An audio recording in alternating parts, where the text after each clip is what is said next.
This is Lou's Golf and Fish Club.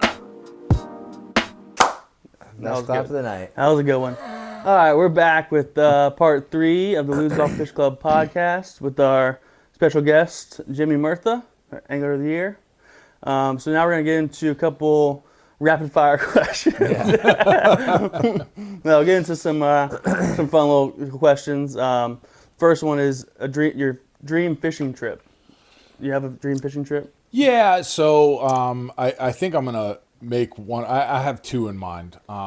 So the first one I'm hoping to make come true this summer, which is fishing the boundary waters up in Minnesota. You know, I was saying earlier how I go up to Minnesota, and you guys know I go up to Minnesota for a couple of weeks every summer. So the boundary waters is a set of lakes that's right in the northern part of Minnesota, right on the border of Canada. And it's really protected. They don't really allow gas motors out there. It's mostly just canoes and kayaks, but it's supposed to be a smallmouth and muskie mecca up there.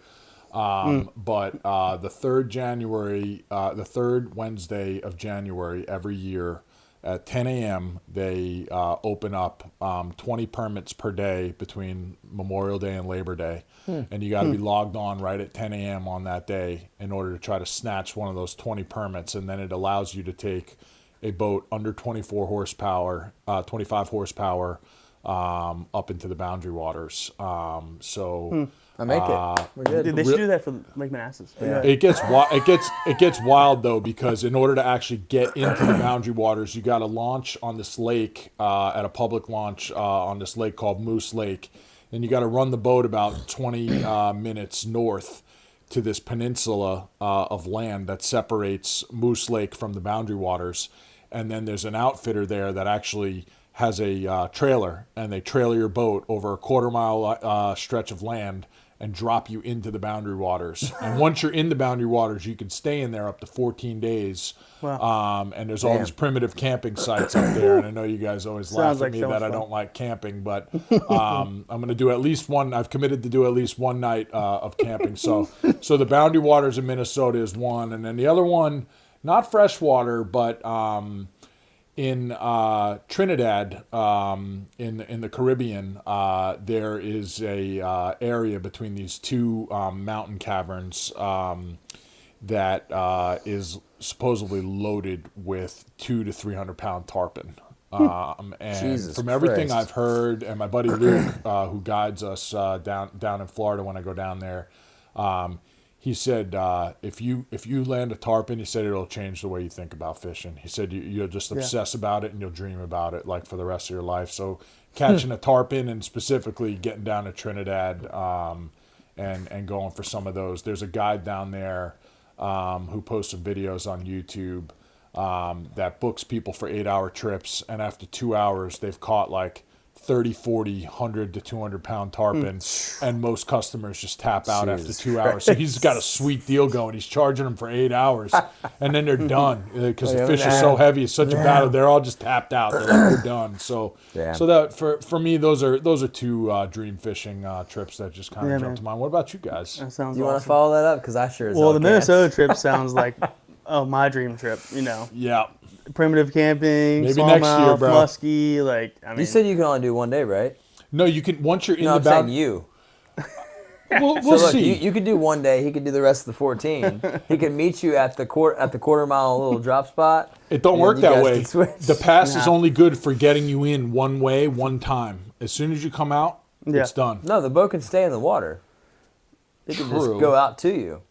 I don't know what's You guys could do a little transfer. I don't know. You're confusing me. Anyway, what's your dream like- fishing trip? None of this is going to happen. Anyway. That sounds like a great trip. Yes. I love camping and just like smallmouth, muskie. Like, it sounds like amazing. But I think I said in the Jimbo episode with Jimbo, mine currently would probably be like something like St. Lawrence River with like a group of us going up there and like maybe taking our boats or not, but going up there and either doing guide trips and just doing like a long weekend trip up there would be awesome, dude. Hell yeah, dude. I'm in. Let me know when. Or any kind of like muskie, smallmouth, river fishery. That's like, the new river, dude. Yeah. Like, that's where I Yeah. caught my muskie this year. Yeah. Like, not trying to catch muskie, but it's it is just loaded with muskie, man. Yeah, or St. Lawrence would probably be the most doable as far as like our group being able to like go up there and do something like that. I think it's very, very doable. But like something I would love to find like a Shenandoah type place in like Kentucky, like some of those like off the beaten path places where the smallies are like, or go where like ND yak angler fishes in Minnesota and those like smaller rivers and stuff. Yes, dude. Like the tributaries of like the Mississippi River and like smaller stuff, dude. It's loaded smallies, Yes. Sounds so much fun. What about you, Aaron? I mean, truthfully, thinking about it, I mean, I already went to Lake Erie, but on day 2 we tried to actually venture out to, because we started in Presque Isle State Park, and we were initially gonna like adventure out to Lake Erie, which is like the massive lake. Yeah. And we went out, and there were like 4-foot waves, and we're like, I mean, maybe we're good, but I mean, I would like to actually go out there and like find somebody that actually has like designated areas where there's like really good smallie fishing. Yeah. But I mean, I kind of just have flashbacks of the day that we went out there, because there was a pontoon boat that was trying to take like the channel out to the main lake, and it was just getting capsized by waves. It's just like, dude, you're taking a pontoon boat into 4-foot waves. Like, what are you thinking? Yeah. So I mean, it'd be nice to like go out there and like kind of like just venture out, you know, all the Great Lakes and stuff like that. Just, you know, find some like really good smallie spots. Well, I was just thinking, you said New River. That's also a very doable trip where we can take the Tri-Tune, like the Sun Dolphins, and go down there and do guides, or just like run certain sections with just us, get an Airbnb or something. And Moomaw. Ooh, Moomaw. Oh yeah, Moomaw. yeah. Moomaw is a good one too, man. We have to do that. Yeah, you Moomaw was a lot of fun. You get a pass and you go out there and camp in the middle of the lake and all that stuff. Yes. Yeah. Once you get your warm up in Minnesota for camping, we'll do that. Yeah, I'm down. Moomaw was cool. Moomaw was really cool. Yeah, you'll be doing Moomaw, and then maybe you'll stay for the Shenandoah. Maybe you'll camp out. You know, you'll be hooked. It's hard. I mean, it's where you guys camp is an hour from my house. So I just drive home and I sleep in my bed. Dude, people camp in their front yards for fun. Yeah, it's just like the idea of being out there and like cooking food on the fire, and it's just like hanging out with the boys. I get it. I've done it before. It's not like I've never camped. But it can be but miserable. Like that this summer, Shenandoah stuff. Like we ended up sleeping in the trucks like a couple times. Like just turn the trucks on, turn the AC on, and just pass out. Yeah. So 1st of April, around May, you and Connor, your son, can just go out and just start hanging out in the front yard or the backyard. Get a little tent. By your just pond. like, look, man, like we're just gonna camp out tonight. We're gonna try to catch as many fish as we can, and we're gonna stick it out all night long. For your prep, and then. Oh yeah, I'm so sure that's what my 17-year-old son is interested in doing. It's like, Dad, I'm camping going home. in the backyard with his dad. By the pond. He's like, kill me. What'd you do this past weekend? I camped in the backyard with my dad. Someone would definitely call me like a little bonfire back there by the pond. Tent set up. They're like, some homeless guys out here. No, it's just Murtha. Murtha, he's getting ready for his Minnesota trip. All right, well, so next question. If you had one lure to use for the rest of your life, what would that be? I think mine was a jig, and specifically, if I had to go specific, it'd be like a football jig probably at this point. And Aaron's was a jackhammer chatterbait, which is also up there for me. But if you had just one lure to use like at any fishery everywhere. Live scope included or no? I mean, yeah, for the rest of your life. You have all your boat. Yeah, I mean, I think it's going to be a boring one, just because it's just the staple, and I've had so much success. I've caught smallmouth on it. I've caught largemouth on it, and we catch pike on it up in Minnesota.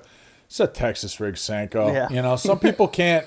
You know, I know there are a lot of guys out there who gotta have that bait caster in their hand the whole time, and they've got to just be cranking and moving. Like, that's not me. Like, you guys know this about me. I talked about this with Thomas on fishing at DMV. Like, I kind of prefer more of a finesse, slow style fishing. For me, it's just relaxing, and I find that the more patient I am and wait out a spot, that generally for me it's paid off in the end. And you know, you know, gun to my head, you've got 10 casts to catch a bass right now. Like, what am I picking? Give me a Texas rig Senko, man. Like, it just catches fish. Yeah. I know it's boring. I know it's not exciting or what anybody wants to hear, but that's it for me, I would say. I mean, for me, like the two tournaments that I fished with Murtha in was Mooney and the Shenandoah, and I have never seen anybody more patient with like the slowest moving baits.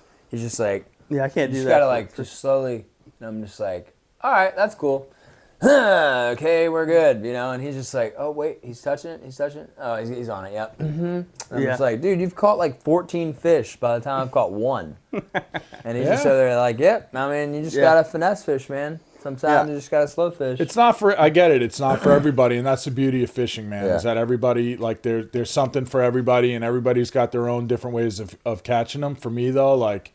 I just love to, even like, when we're smallmouth fishing, Justin, I think you do a good mix of mixing in the chatterbaits and the moving baits to catch them. And then also the Ned rig finesse stuff. But like for me, when we're out there, like I'm just locking that weedless Ned rig in my hand and just, I'll change out the different, I'll change from a craw to a helgi to different types to the centipede, which we know is the killer.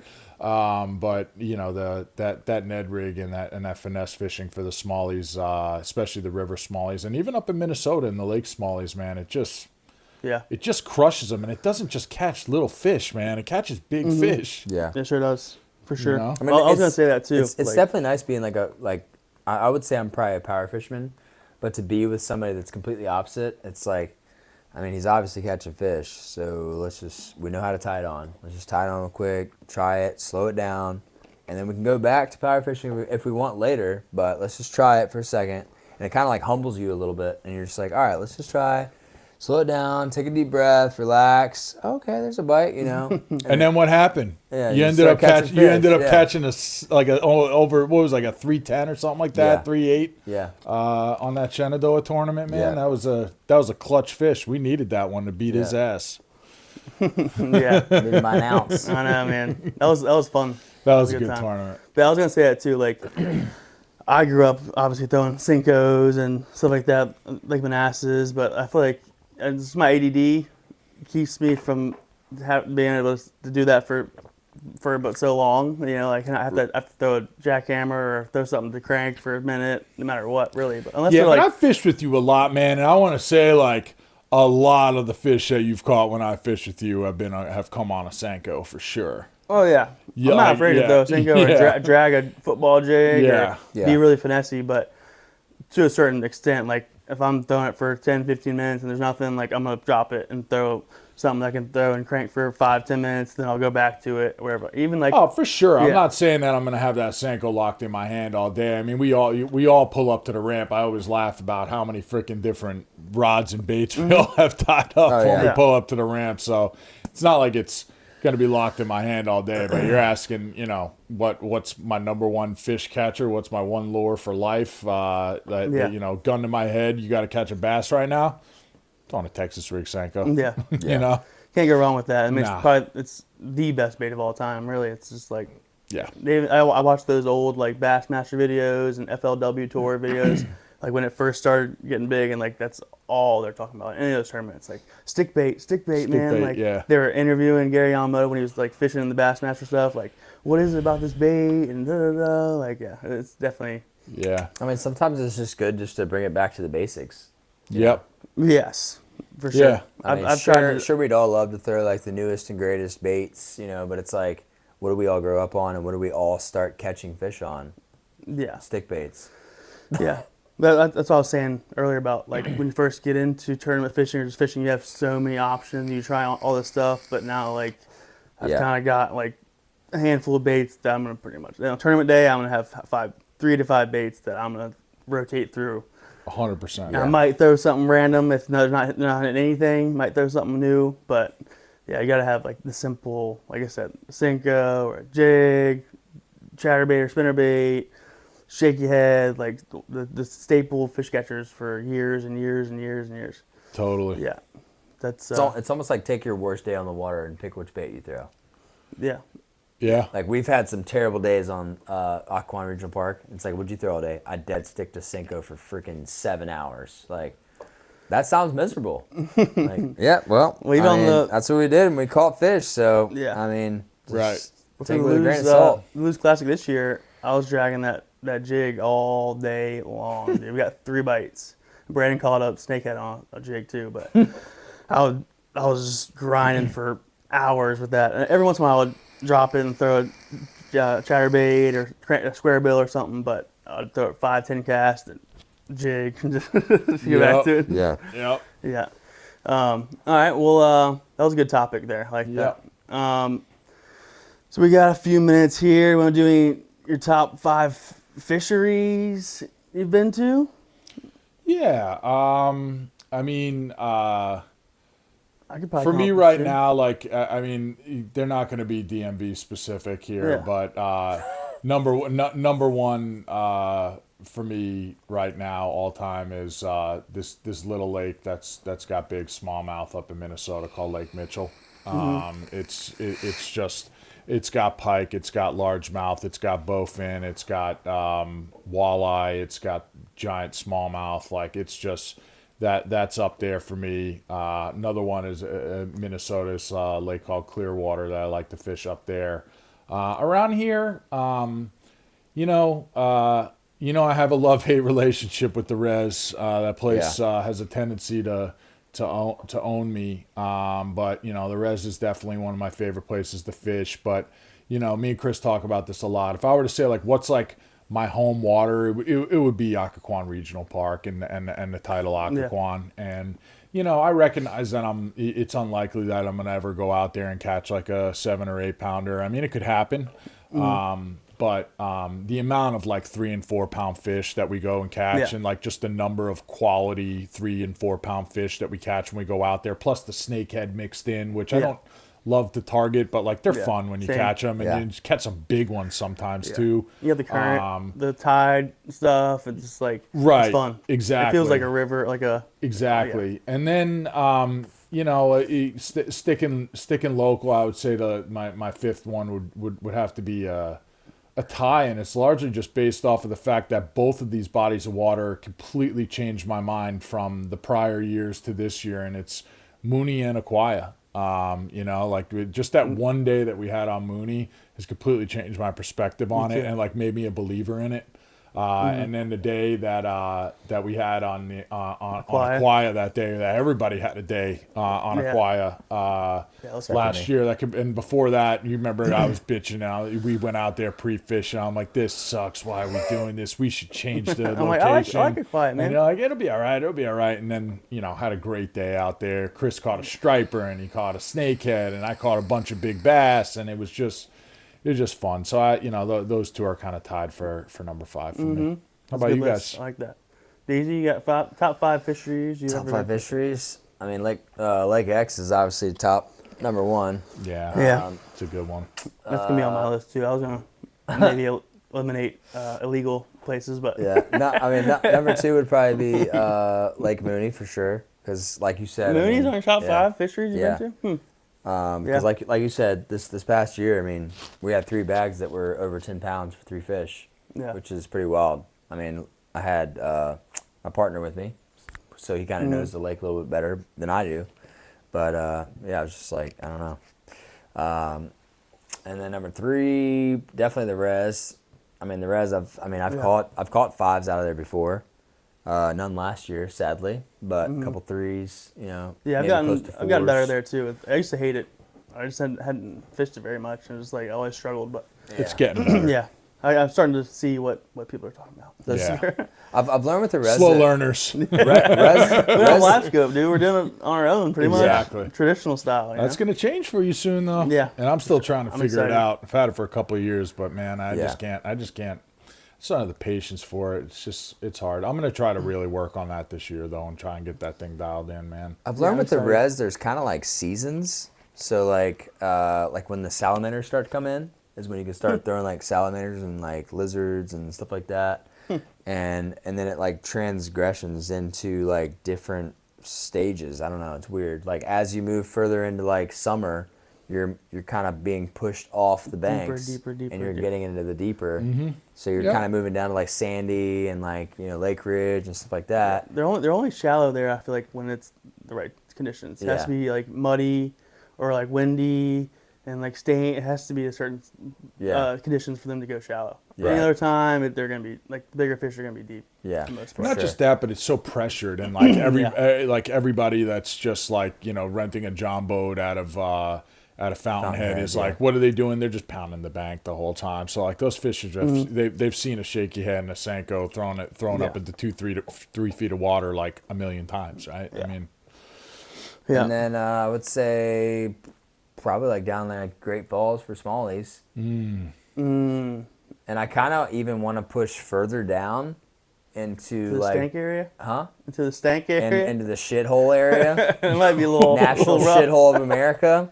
he's going for them Big poop mouth. smallies. Like down into Georgetown, because I've actually been down there and caught striper and like huge like blue cats and stuff like that. I mean, Dude, the fish that survive that they're gonna be the big ones though. Yeah. They're gonna be the I would like to move down into OGs. there and just, I don't know, maybe even like try to find like a launch around there and maybe try to have a tournament around there. I have no idea, but it'd be a fun spot.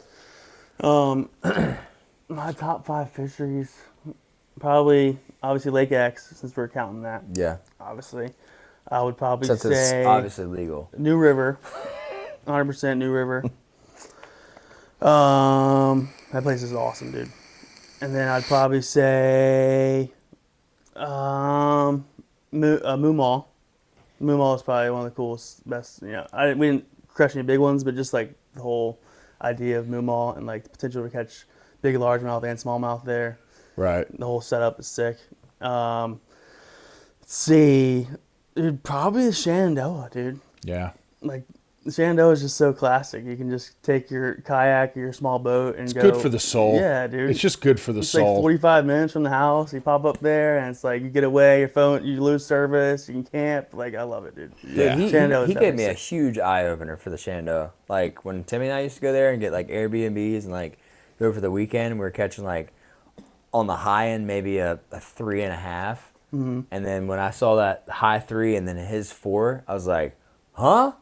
There's fish that big in here? Talking Like, about- bro, yeah. that's insane. Come on, our day. Talking about. I don't know which one. No, like our tournament day. Oh yeah. Yeah. I didn't Yeah, catch yeah. a 4 that day though. It was Yeah. like 311. 311, Yeah. 312. We hammered way them up there. leading into that tournament, dude. Yeah, we did. And And early June. me and Chris had a day also during that time period. Yeah. That was Just hearing like all the stories of like, fishing on the DMV, like catching like 4s and 5s and maybe even like close to 6. It's like out of the Shenandoah? Like, Yeah, they're in what? there, Dude, that's man. insane. They're in there. The Shenandoah is really, it's become a really good fishery, and the Upper Potomac too, man.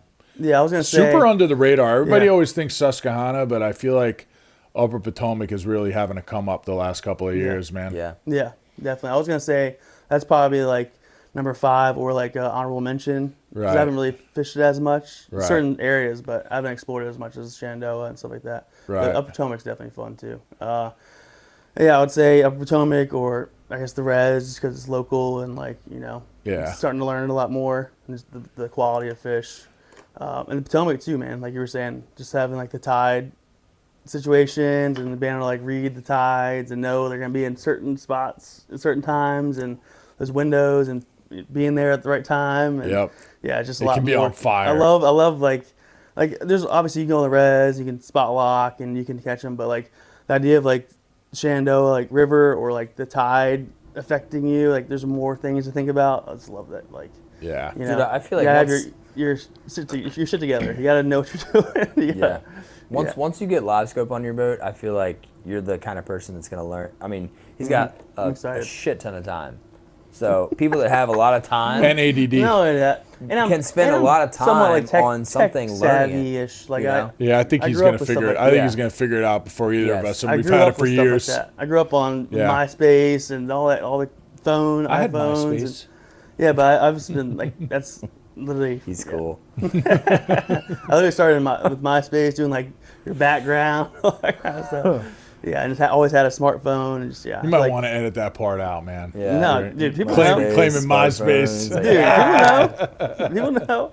You get pick your song, your whole background I profile. remember. Basically doing like coding, like Yeah, I remember. All right, well, I guess we can finish up with you defending your AOY championship, AOY victory. Man. No pressure. Title. No pressure. Same approach, dude. You're on the radar. You know, there's definitely a giant target on my back. Definitely felt the pressure coming from you in particular, Justin. The end of the year, man. Like you were coming. He was sniping.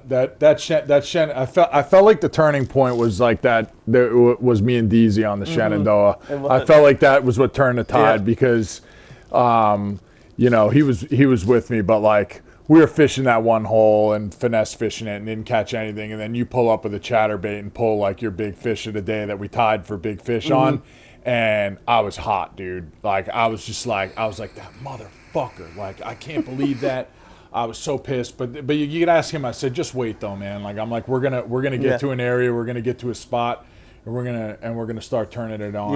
Ultimately, it came through. Your patience and like meticulousness paid off there because I got kind of hasty and like didn't want to like not bait a fish certain spot, so I skipped some of that stuff that y'all were just like picking apart. Yeah. Well, dude, we had that big rainstorm come through. Yeah. It was like pouring down Yeah. raining. After that, we kind of just like let's just go down and kind of hit a couple little things, but it wasn't as easy for us to work those ledges like as it was for you in that tri-tune. Him and I, we pulled off to a spot, and I mean, there was like thunder, lightning, like pouring down raining. There was like a little shelter, and I was like, dude, let's just go in here and like just hang out for a second, catch a breather.